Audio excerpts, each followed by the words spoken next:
यीशु अपने शिष्यों के साथ चल रहे थे। उन्होंने एक आदमी देखा जो जन्म से अंधा था। शिष्य उत्सुक थे। उन्होंने यीशु से पूछा, गुरुजी, किसने पाप किया, इस आदमी ने या उसके माता पिता ने, जो यह अंधा पैदा हुआ? उस समय यह एक आम धारणा थी। लोग सोचते थे कि बीमारी पाप की सजा है। शिष्यों के सवाल ने उनकी सीमित समझ दिखाई। वे दोष ढूंढने पर ध्यान केंद्रित कर रहे थे। वे अभी तक यीशु की शक्ति और करुणा को नहीं समझते थे। यह मुलाकात जल्द ही उनका नजरिया बदल देगी। वे एक चमत्कार देखेंगे। यीशु ने अपने शिष्यों को जवाब दिया।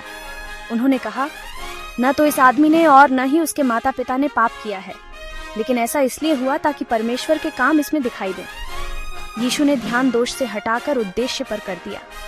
उस आदमी का अंधापन एक अवसर था। यह परमेश्वर की शक्ति को देखने का मौका था। फिर यीशु ने कुछ अनपेक्षित किया। उन्होंने जमीन पर थूका। उन्होंने लार से मिट्टी बनाई। यीशु ने उस अंधे आदमी की आंखों पर मिट्टी लगाई। उन्होंने उस आदमी से कहा, जाओ, शीलोह के कुंड में धो लो। वह आदमी मान गया। वह गया और धोया। जब वह वापस आया तो वह देख सकता था। पड़ोसी हैरान थे। वे इस आदमी को जीवन भर से जानते थे। वे जानते थे कि वह जन्म से अंधा था। उन्होंने उससे पूछा, तुम्हारी आंखें कैसे खुल गईं? उस आदमी ने उन्हें यीशु के बारे में बताया। उसने कहा कि यीशु ने उसकी आंखों पर मिट्टी लगाई थी और उसे शीलोह में धोने के लिए कहा था। उसने ऐसा किया और अब वह देख सकता था। यह चमत्कार एक स्पष्ट संकेत था। यीशु में दिव्य शक्ति थी। वह बीमारों को ठीक कर सकता था। वह अंधों को भी दृष्टि दे सकता था। यह चमत्कार केवल शारीरिक उपचार के बारे में नहीं था। यह आध्यात्मिक जागृति के बारे में था। उस अंधे आदमी ने उस दिन शारीरिक और आध्यात्मिक दोनों तरह की दृष्टि प्राप्त की।